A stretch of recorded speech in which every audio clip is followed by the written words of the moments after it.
여러분, 제가 참 설교의 주제가 여러 가지가 있지만 기도에 대한 말씀을 참 많이 드리죠.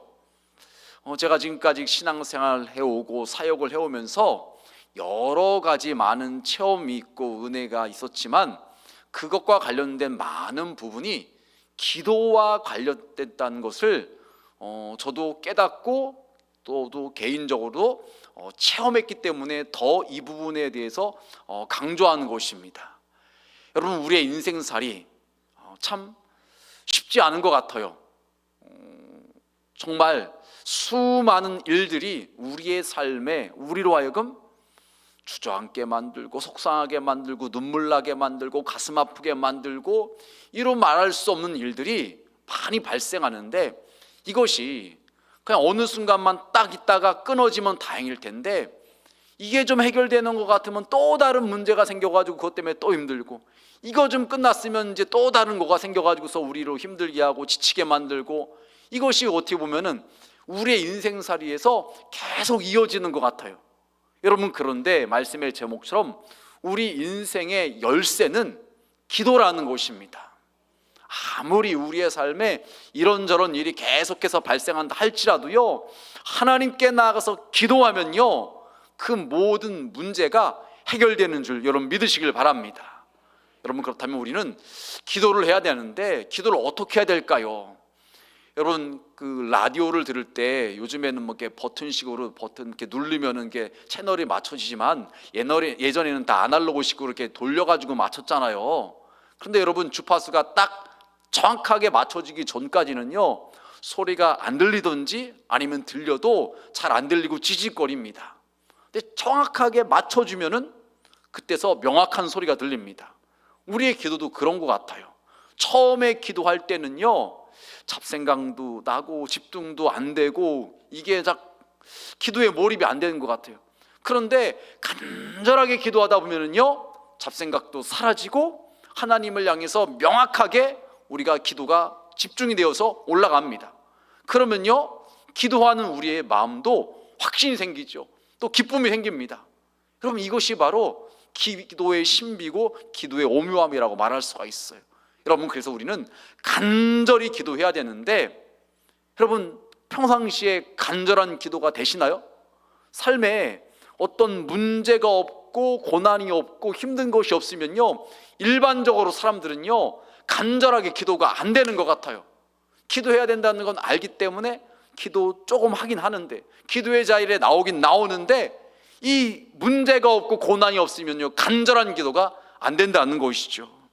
여러분, 그래서 우리는요 우리의 삶에 고난이 찾아왔을 때, 어려움이 찾아왔을 때 그걸로 낙심하는 것이 아니라, 이것을 통해서 하나님께서 나로 하여금 간절하게 기도하게 만드시는구나.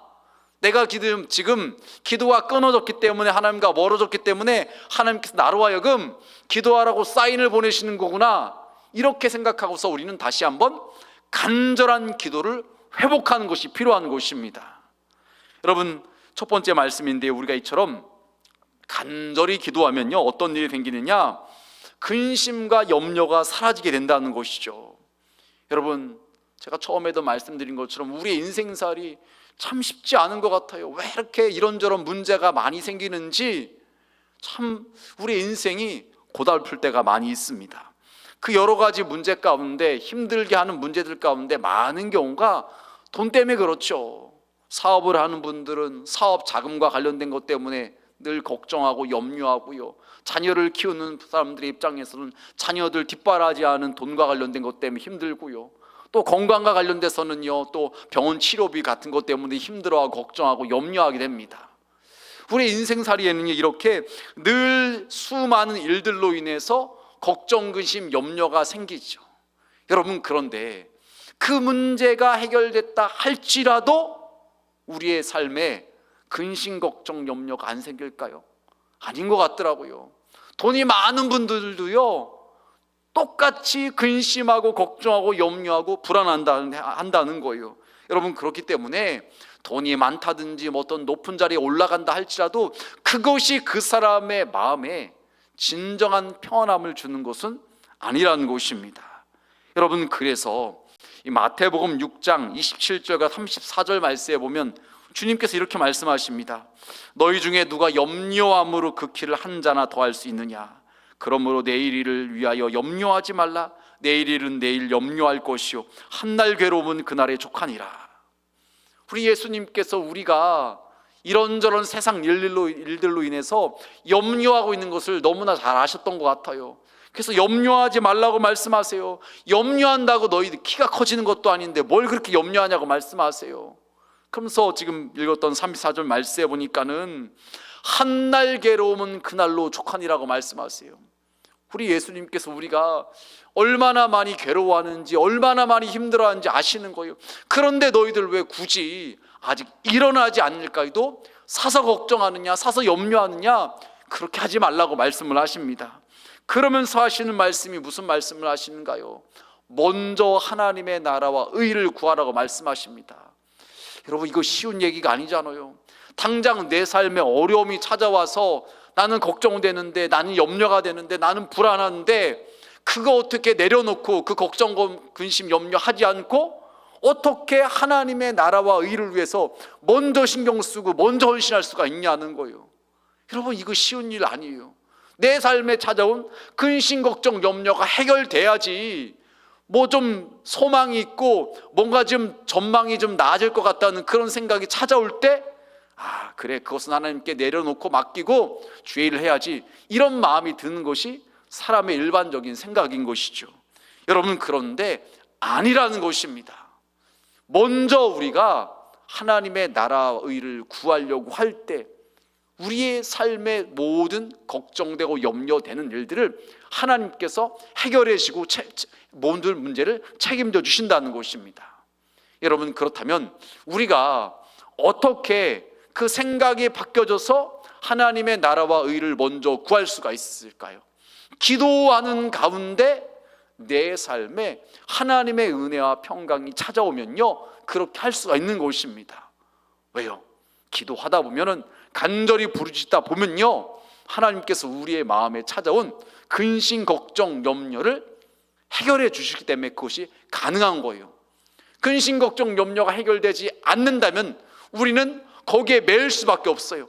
주의 일을 온전히 할 수가 없고 먼저 하나님의 나라와 의를 구하는 것은요, 너무나 우리하고 상관없는 이야기가 될 수밖에 없는 것입니다.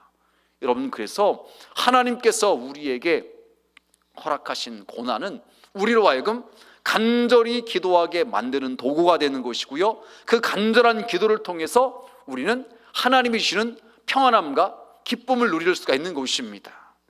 여러분, 사무엘상 1장에 보면 한나 이야기가 나옵니다.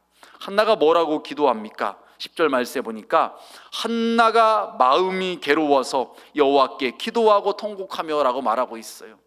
아이를 낳지 못하는 일로 인해서 한나는 너무 힘들었어요. 마음이 괴로웠어요. 그래서 그가 한 것은 다른 것이 아니라 하나님께 기도했다는 것입니다. 여러분, 그런데 한나가 조금만 힘들었으면요, 잠깐 기도하다 말았을 거예요. 간절하게 기도하지 않았을 거예요. 하지만 너무 힘들다 보니까 아이를 못 낳는다는 것이 다른 사람에게는 그렇게 힘들지 않은 문제가 있을지 몰라요. 하지만 한나에게서는요, 그 분인나라는 여인이, 남편의 또 다른 아내가 옆에서 무시하고 조롱하니까요, 더 힘든 거예요. 더 괴로운 거예요. 그래서 하나님께 기도하는데 지금 말씀에 나온 것처럼 통곡하며 기도했다는 것이에요. 여러분, 이렇게 간절히 기도할 때 하나님께서 어떻게 하시는가요? 엘리 제사장을 통해서 이렇게 말합니다. 평안히 가라.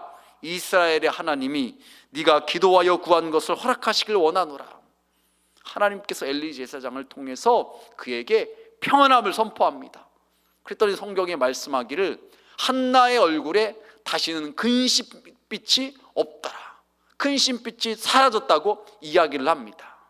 여러분, 우리가 하나님께 간절히 기도할 때 하나님께서는요, 우리 마음에 찾아온 근심, 걱정, 염려, 불안을 사라지게 하시는 분인 줄 여러분 믿으시길 바랍니다. 여러분, 저는 이것과 관련돼서 자주 말씀드리는 것이, 많은 성도들이 불안해하고 걱정하고 염려하는 모습을 보게 돼요. 듣게 돼요. 그래서 말을 하게 되는 거예요. 여러분, 그런데 이 말씀을 전하는 제가 이것에 대한 확신이 없으면요, 자신감 있게 말 못할 거예요. 설교 못할 거예요. 근데 저는 너무나 분명한 확신이 있기 때문에 여러분에게 말하는 것입니다.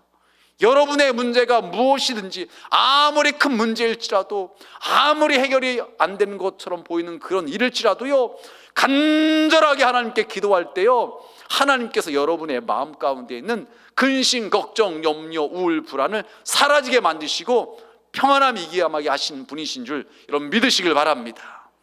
여러분, 그래서 우리는요, 간절히 기도해야 되는 것이에요. 그럴 때 하나님께서 여러분 가운데 그런 은혜를 부어주실 것이에요. 여러분, 오늘도 이렇게 뜨겁게 기도회로 모였어요. 어떤 분들은요, 정말로 너무 힘들고 괴롭고 너무 지쳐서 하나님께 매달리고자 하는 그 심정으로 나오신 분이 계실 거예요. 그런 분들은 간절히 기도하게 되겠죠. 그런데 어떤 분들은 그냥 늘 나오던 그냥 습관을 쫓아서 형식적으로 나온 분이 있을지도 몰라요. 그런 분들은 아무래도 간절함이 좀 떨어지겠죠. 누구의 마음 가운데 하나님의 평강이, 기쁨이 충만하게 임할까요? 간절히 기도하는 분 가운데 하나님의 그 평강과 기쁨이 충만하게 임하게 될 것입니다. 여러분, 그래서 오늘 나오신 모든 분들은요, 간절히, 한 번도 빠짐없이 간절히 기도하는 가운데 하나님의 그 평안과 기쁨을 경험할 수 있는 우리 모두가 되시길 주님의 이름으로 축원합니다. 여러분, 두 번째로 우리는요, 기도하면 하나님께서 응답하신다는 것이에요. 오늘 본문 말씀 3절 말씀 우리 다시 한번 다 같이 함께 봉독하시겠습니다. 너는 내게 부르짖으라. 내가 내게 응답하겠고 내가 알지 못하는 크고 은밀한 일을 내게 보이리라. 아멘. 여러분, 이 말씀이 어쩌면 믿음 없는 분들에게는요, 또 낙심 가운데 있는 분들에게는요, 그냥 허무한 말처럼 들릴 수가 있어요. 아니, 기도한다고 지금 내 삶에 벌어진 이런 문제들이, 이 복잡한 일들이 해결될 수 있다고? 말도 안 돼. 어떻게 그런 일이 일어날 수가 있어? 이것은 너무나 복잡한 일이야. 이게 그냥 되어진 일이 아니야. 이런 생각으로 꽉 차 있는 분들이 있을 수 있어요. 그런데 그런 분들에게 제가 말씀드리고 싶은 것은요, 기도하면 된다는 거예요. 기도하면 하나님께서 응답하신다는 것입니다. 아무리 복잡하고 아무리 힘든 일처럼 보일지라도요, 안 될 것 같아 보이는 일일지라도요, 간절히 하나님께 부르짖어 기도하면요, 살아계신 하나님께서 응답하신다는 것이에요. 여러분, 사람은 어려움 가운데 처하면 누군가로부터 도움을 받고 싶어 합니다. 여러분, 그런데 내 주변에 나를 도와줄 만한 사람이 없으면, 나의 부모님이든지 나의 지인인지 내 문제를 해결해 줄 수 있을 만한 그런 능력이 없으면, 예를 들어서 그럴 만한 재력이 안 되면요, 우리는 낙심하게 되죠. 누군가가 돈을 갖다가 한 1, 2억쯤 지금 지원해줘서 내 지금 사업이 지금 원활하게 돌아가야 되는데, 지금 막 부채를 빨리 해결해야 되는데, 내 지금 큰 사건의 이 문제가 해결돼야 되는데 내 주변에 그런 사람이 없어요. 낙심이 되죠. 좌절이 되죠. 여러분, 그런데 우리는 그러지 않아도 된다는 것입니다. 사방이 다 막혀 있을지라도 하늘은 열려 있다는 거예요. 전능하신 하나님께 기도하면요, 하나님께서 도와주신다는 거예요. 하나님께서 응답하신다는 것입니다. 여러분, 제가 한번 말씀드린 것 같기도 하고 아닌 것 같기도 하고, 제가 언젠가 설교를 준비를 하다가 어떤 분에게 간증 비슷한 것을 본 적이 있는데, 이런 것을 봤어요. 여러분, 교도소 안에 있는 그 아버지가 교도소 밖에 있는 자신의 자녀들을 뒷바라지하면서 양육을 할 수 있을까요, 없을까요?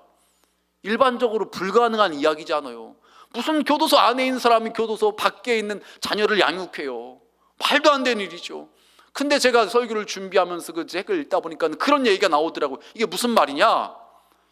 그 교도소 안에 들어간 분이 사업을 하다가 사업이 너무 잘 되니까는 그 소문 나가지고서 돈이 많이 벌었다는 것을 알고서 그 사람의 돈을 빼앗아 가려고 이 사람들이 왔다가 우발적으로 사람을 죽이게 되었어요. 그래서 교도소 안에 들어갔어요. 낙심이 되고 좌절이 되죠. 이분이 원래 예수 믿던 사람이 아닌데 교도소 안에 들어가서 복음을 듣게 되고 예수를 믿게 되었어요. 그 다음부터 열심히 성경을 읽는데 성경 말씀이 너무나 믿어지는 거예요. 그러면서 성경 말씀 읽으면서 기도하는데 밖에 있는 자신의 아내와 자녀들이 있는데 자녀들이 학교를 다니고 있을 때예요. 그런데 이 아들이 부탁하는 것이, 아버지, 제가 공부를 해야 되는데, 그 당시는 이제 옛날 얘기하니까 라디오를 들으면서 라디오에서 뭐 EBS인가 그런 거 이제 공부를 이제 도움을 받아야 되는데 라디오가 필요하다고. 근데 그 당시에도 라디오가 좀 비쌌나 봐요. 돈이 어디 있어요? 그런데 이분이 확신이 드는 것이, 내가 기도하면 하나님께서 라디오 사줄 것이다. 하나님께서 그 확신이 드는다는 거예요. 기도했다는 거예요. 그랬더니 정말 하나님께서 누군가를 통해서 라디오를 사주게 되었다는 거예요. 나중에 아들이 또 공부를 열심히 해가지고서 좋은 대학에 합격을 했어요. 등록금을 내야 되는데 이분이 또 마음에 확신이 드는 것이, 하나님께 기도하면 도와주실 것이다. 그래서 걱정하지 마, 내가 기도할 거니까 하나님께서 도와주실 거야. 근데 정말 기도했더니 그 교도소에 그 간수하고 또 누군 믿는 사람이 그 사정을 알게 돼서 등록금을 지원해 주게 됐다는 것입니다. 여러분, 이것이 우리가 기도할 때 일어나는 일이라는 거예요. 일반 상식으로 말한다면 교도소 안에 있는 사람이 교도소 밖에 있는 자녀들을 어떻게 도와주고 어떻게 물질적인 후원을 할 수가 있어요? 불가능한 이야기잖아요. 하지만 살아계신 하나님에 대한 분명한 믿음을 가지고 기도할 때 하나님께서 응답하신다는 것입니다. 여러분, 그래서 기도는 열쇠와 같다는 거예요. 우리의 삶에 마치 하늘문이 닫힌 것처럼 모든 것이 막힌 것 같은 그런 느낌 가운데 살아갈 때가 있잖아요. 이걸 해도 안 되는 것 같고 저걸 해도 안 되는 것 같고 사방이 막힌 것 같아요. 여러분, 그러나 우리가 기도로 문을 열면은 열린다는 것입니다. 닫힌 하늘문이 열리고 우리의 삶에 여러 가지 막혀진 것이 뚫려지는 역사가 일어난다는 것입니다. 여러분, 그래서 마가복음 9장 29절은 이렇게 말을 합니다. 이르시되 기도 외에 다른 것으로는 이런 종류가 나갈 수 없느니라 하시니라. 예수님께서 제자들에게 가르치시는 말씀이에요. 얘들아, 다른 것으로 되는 것이 아니다, 기도로만 된다라고 말씀을 하시는 것입니다. 여러분, 여러분의 삶 가운데 어떤 문제가 발생했어요? 답답해요? 삶이 너무나 안 풀리는 것 같아요? 그러면 다른 것을 하기 전에 먼저 하나님께 기도하시길 바랍니다. 간절히 부르짖어 기도한다면요, 하나님께서 반드시 응답하신다는 거예요. 여러분, 기도에 관련된 수식어를 보면 보통 어떤 말이 붙는가요? 부르짖어 기도하라, 쉬지 말고 기도하라. 이것을 우리 주님께서 말씀하신 이유가 무엇인가요? 우리가 하나님께 간절한 마음으로 부르짖어 기도한다면, 쉬지 않고 기도한다면요, 하나님께서 반드시 응답하신다는 것입니다. 여러분, 한번 거꾸로 생각해 보세요. 우리가 신앙생활을 함에도 불구하고 기도에 응답이 없는 것 같아요. 내 삶에 문제가 해결되지 않는 것 같아요. 그렇다면 답은 무엇인가요? 왜 그런 거예요? 기도를 안 하고 있거나 기도를 해도 형식적인 기도에 그치고 있는 거예요. 정말로 간절한 마음으로 기도하지 있지 않다는 거예요. 여러분, 하나님께서는 살아계신 하나님이세요. 그 살아계신 전능하신 하나님께 우리가 기도한다면요, 하나님께서 반드시 응답하신다는 거예요. 여러분, 스가랴 4장 7절에 보면 이렇게 말씀하고 있죠. 큰 산아 내가 무엇이냐, 내가 스룹바벨 앞에서 평지가 되리라. 너무나 우리의 삶의 문제가 커 보여요. 태산과 같아요. 도저히 넘어갈 수 없을 것 같아요. 하지만 기도하는 스룹바벨 앞에서는, 기도하는 우리 앞에서는요, 그 큰 산도 평지가 되는 줄 믿으시길 바랍니다. 우리가 하나님 앞에 간절히 기도할 때 그 삶의 모든 문제가 해결되는 거예요. 응답의 역사가 있는 것입니다. 여러분, 저도 지금까지 신앙생활을 해오면서 수많은 기도의 응답이 있어요. 제가 이제 그것을 다 기록을 해놓지 않았는데, 하나님께 기도할 때, 하나님께 간절히 부르짖을 때 하나님은요, 놀라운 하나님의 은혜와 역사를 베푸시는 것이에요. 제가 대표적인 경우로 제 몸에 대한 것을 말씀드렸잖아요. 기흉 수술했었는데 나중에 재발되어 가지고서 이건 또 수술할 문제가 아니다, 하나님께 맡길 문제다. 그랬더니 하나님께서 치료해 주셔서 깨끗하게 치료 안 받고 더 이상 기흉 때문에, 가슴 통증 때문에 힘들어하지 않게 되었다고. 제가 여러분 이 이야기를 그 지난주에 새가족 교육하면서 그 얘기를 했어요. 하나님에 대한 속성에 대해서 말씀하면서 하나님은 우리를 사랑하셔서 응답하시는 분이라고 그랬더니 놀랍게도 그 새가족 중 남자분이 오셨는데 그분이 그러는 거예요. 내가 그런 사람이었다고. 자기도 직장생활 하다가 기흉 때문에 직장생활을 할 수 없어 그만뒀다고. 제가 그 기흉 환자였기 때문에 알거든요. 이게 사람을 미치게 만드는 거예요. 늘 불안하게 만들고 늘 답답하게 만드는 거예요. 조금 가슴 통증만 나도 또 재발한 거 아니야, 이거 어떡해, 늘 이런 마음이 들게 만들어요. 그러니까 일상생활이 막 불가능하게 만드는 거지요. 그래서 그분도 직장을 다닐 수가 없어 그만뒀다는 거예요. 여러분, 그런데 기도할 때, 하나님께 맡길 때, 부르짖어 기도할 때 하나님께서 응답해 주셔서 저를 치료해 주셨다니까요. 하나님은 살아계신 하나님인 줄 여러분 믿으시길 바랍니다. 여러분, 말씀을 정리하겠습니다. 여러분의 삶의 문제가 어떤 문제가 찾아오셨는가요? 무엇 때문에 힘들어 하신가요? 무엇 때문에 근심, 걱정, 염려 가운데 지내고 계신가요? 여러분, 그것이 무엇이든지 간에 중요한 것은요, 우리가 기도하면요, 기도는 열쇠와 같아서 그 모든 닫힌 문과 같은 것들이 다 열려지고 해결된다는 것입니다.